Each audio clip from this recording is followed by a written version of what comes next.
តម្លៃមាសបានបំបែក pattern triangle ដែលខ្ញុំបានប្រាប់បងប្អូនកាលពីថ្ងៃសុក្រហើយឥឡូវនេះវាបាននឹងកំពុងបន្តទិសដៅកើនឡើងទៀតហើយបងប្អូនអរគ្នានៅក្នុងថ្ងៃនេះអញ្ចឹងសម្រាប់បងប្អូនដែលបានមើលវីដេអូរបស់ខ្ញុំកាលពីថ្ងៃសុក្របងប្អូនប្រហែលជាអាចតាមទាន់ទៅលើបច្ចេកទេសក្នុងការវិភាគក្រាបដែលយើងប្រើនៅ triangle pattern សម្រាប់ធ្វើការជួញដូរនៅក្នុងពេលដែលទីផ្សារ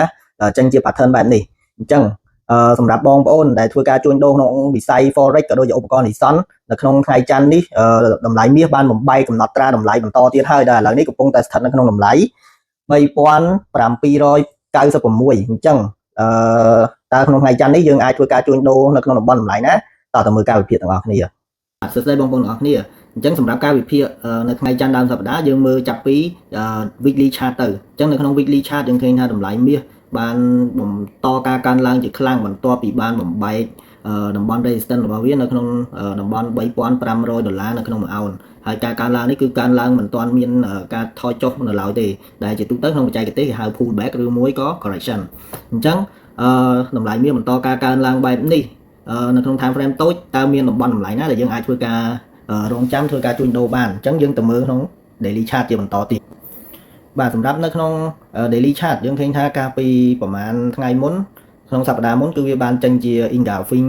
pattern candlestick pattern ដែលសញ្ញាបែបនេះបញ្ជាក់ថាវាអាចនឹងមាន reversal ខ្លះប៉ុន្តែបន្ទាប់ពីបានចេញជា engulfing pattern ហើយវាក៏បានបិទជាបង្គោលខៀវបែបនេះវិញហើយក៏មានការកើនឡើងបន្តមកហើយដែលក្នុងថ្ងៃច័ន្ទនេះ candlestick ថ្មីនេះបាននឹងកំពុងកើនឡើងប៉ុន្តែវាអត់ទាន់បិទទេបើសិនជា candlestick ប្រចាំថ្ងៃហ្នឹងបិទនៅពីលើengulfing ក្រហមនេះឬក៏វាដើរតួជា mother bar pattern inside bar អញ្ចឹងមានន័យថាមាសនឹងបន្តការកើនឡើងមានភាគរយខ្ពស់ក្នុងការបន្តការកើនឡើងខ្លាំងដោយសារតែក្នុងបច្ចេកទេសវាបានបំបែកនៅ